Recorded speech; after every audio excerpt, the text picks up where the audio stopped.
سب کہتے ہیں یہ ممکن نہیں، مگر میں اس امید سے مانگ رہی ہوں تجھ سے کہ تو خالق دو جہاں ہے، تیرے لیے کیا مشکل۔ سب کہتے ہیں یہ بہتر نہیں، مگر میں اس آس سے تیرے در پہ آئی ہوں کہ تو وہ ہے جس کے خزانے کبھی خالی نہیں ہوتے، تو برے کو بھی بہتر بنا سکتا ہے۔ سب کہتے ہیں میرے گناہ اس قابل نہیں کہ معاف کیے جائیں، مگر تجھ سے اس امید سے معافی مانگنے آئی ہوں کہ تو غفور الرحیم ہے، تو معاف کر دیتا ہے۔ یہ دنیا تو میری امید کبھی بنی ہی نہیں، میرا مان تو ہے، جو تو ہے تو نہیں فکر کیا کہتا ہے یہ زمانہ۔ نماز میں بہت کم وقت بھی رہ جائے تو اسے مؤخر نہ کریں، بلکہ جیسے تیسے کر کے اللہ کے دربار میں حاضری ضرور دیں، اور اس یقین کے ساتھ نماز پڑھیں کہ اللہ قبول کرنے والا ہے، کیونکہ کوئی چاہت سے ملنے آ جائے تو اسے گھر سے نکالا نہیں جاتا۔ جب بہت دل سے اداس ہو تو اپنے رب کے سامنے رو لیا کرو، اپنے دل کو ہر بے چینی کو اس کے سامنے رکھ دیا کرو، وہ خود تمہیں صبر دے گا، تمہیں ہر الجھن سے دور لے جائے گا، تمہارے دل کو مضبوط اور تمہارے دل کو مطمئن کر دے گا۔ وہ تمہاری ہر بات ہر سوچ سے واقف ہے، وہ تمہیں کبھی نہیں چھوڑے گا۔ جب وہ کسی چیز سے تمہیں محروم کرتا ہے تو اس سے دگنی ایسی ہزاروں نعمتوں سے نواز دیتا ہے جس کے تم قابل بھی نہیں ہوتے، تو پھر بس راضی ہو جاؤ، کیونکہ معجزے صبر مانگتے ہیں اور تقدیر شکر کرنے والوں کی بدلتی ہے۔ اور ایسا تو نہیں ہے کہ اللہ کبھی کسی کی تکلیف کو بھول جاتا ہے یا وہ فیصلے کرنا بھول جاتا ہے۔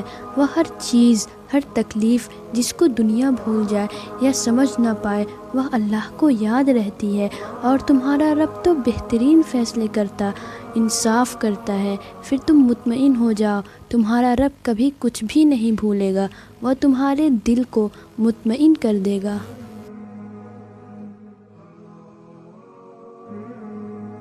صبح کی نیند انسان کے ارادوں کو کمزور کرتی ہے، منزلوں کو حاصل کرنے والے کبھی دیر تک سویا نہیں کرتے۔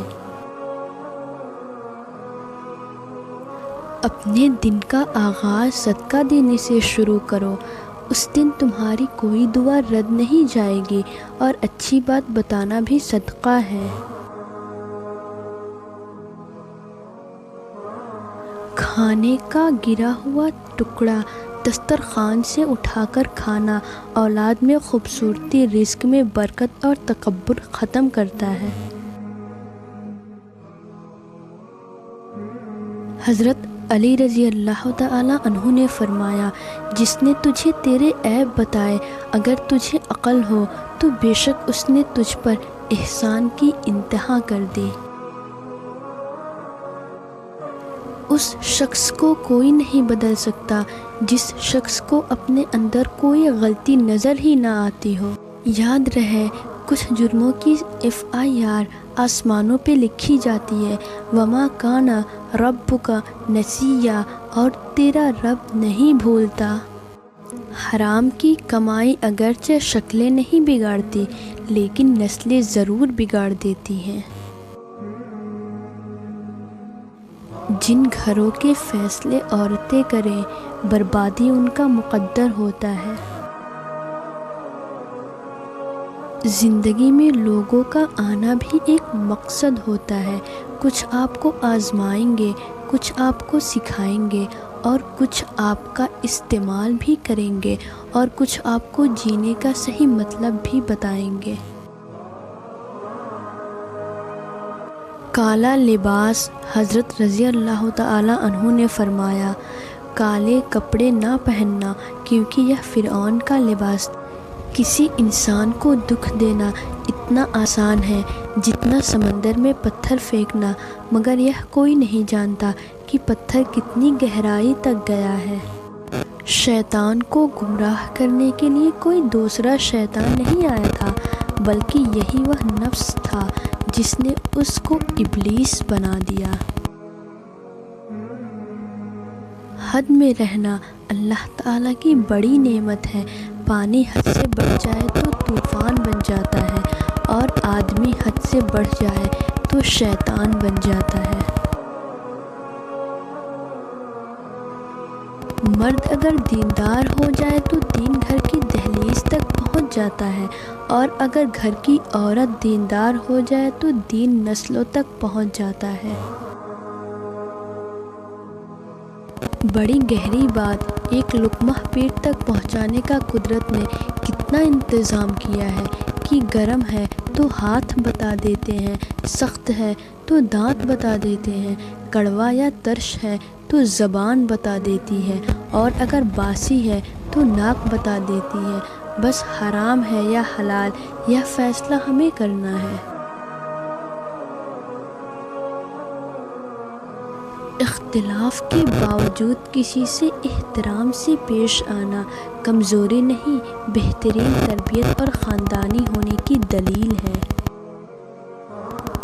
جب آپ وصیت نامہ لکھنے بیٹھو گے تو آپ کو پتہ چلے گا کہ وہ واحد شخص جس کا مال میں کوئی حصہ نہیں وہ آپ خود ہیں، اس لیے جتنا ہو سکتا ہے اپنی زندگی میں آخرت کے لیے ذخیرہ کر لو۔ اگر آپ کا پڑوسی دیوبندی، بریلوی، اہل حدیث، شیعی، غیر مسلم یا کچھ اور ہے تو اس کا حساب وہ خود دے گا، لیکن اگر وہ بھوکا، تنگ دست اور پریشان ہے تو اس کا حساب آپ کو دینا ہوگا۔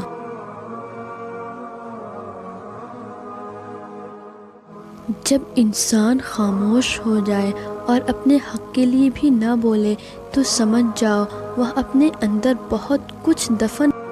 جلدی رو پڑتے ہیں، جلدی روٹھ جاتے ہیں، جلدی مان بھی جاتے ہیں، سنا ہے اللہ کو ایسے لوگ پسند ہیں۔ آج کل تو رشتے دار ان لکڑیوں کے مانند ہو چکے ہیں جو دور ہوں تو دھواں دیتے ہیں اور اکٹھے ہو جائے تو آگ لگا دیتے ہیں۔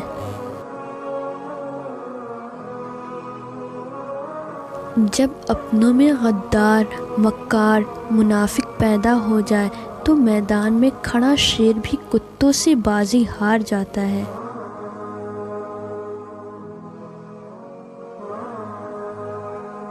آپ کا رونا، آپ کا اداس ہونا، آپ کی محبت جذبے اتنے غیر اہم نہیں کہ ایک انسان کے پیچھے ضائع کریں۔ مانا کہ یہ تکلیف برداشت کرنا مشکل ہوتی ہے مگر وقت کے ساتھ ساتھ کم ہوتے ہوتے ختم ہو ہی جاتی ہے، شرط یہ کہ سوچے پہ قابو ہو۔ آپ کی شخصیت کوئی گری پڑی شے نہیں کہ کوئی آپ کو چھوڑے، بھول جائے، پھر بھی اس کے پیچھے لپکے۔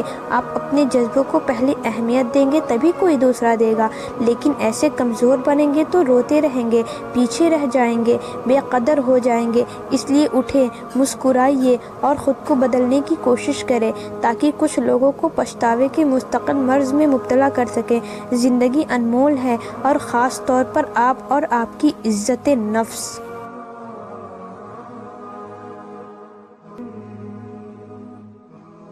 اللہ تعالیٰ ہر غم کو مٹاتا ہے اور ختم کرتا ہے، وہ یقین رکھنے والوں کو بکھرنے نہیں دیتا، پھر ان کی زندگی میں آسانیاں پیدا کرتا جاتا ہے۔ اس کی محبت تو ہر قسم کی لالچ سے پاک ہے، وہ تو یہ چاہتا ہے تم نیک راہ اختیار کرو۔ شیطان کا ٹھکانہ تو جہنم ہے، اس لیے وہ تمہیں اس کے ساتھ سے بچانا چاہتا ہے۔ تمہارا دل وہی ہے جو اس کے شکنجے سے آزاد کرتا ہے، اس لیے اس کی طرف لوٹنا ہی تمہارے لیے بہترین ہو۔ اور جب وہ تمہاری دعاؤں پہ راضی ہو جاتا ہے تو یہ نہیں دیکھتا کہ دنیا اس چیز پر مطمئن ہے یا نہیں، اور نہ اس کو اس بات سے کوئی فرق پڑتا ہے کہ اس دعا کی قبولیت میں کتنی رکاوٹیں ہیں۔ وہ جب ارادہ باندھ لیتا ہے تو ناممکن کی ساری گرہیں اپنے آپ کھل جاتی ہیں۔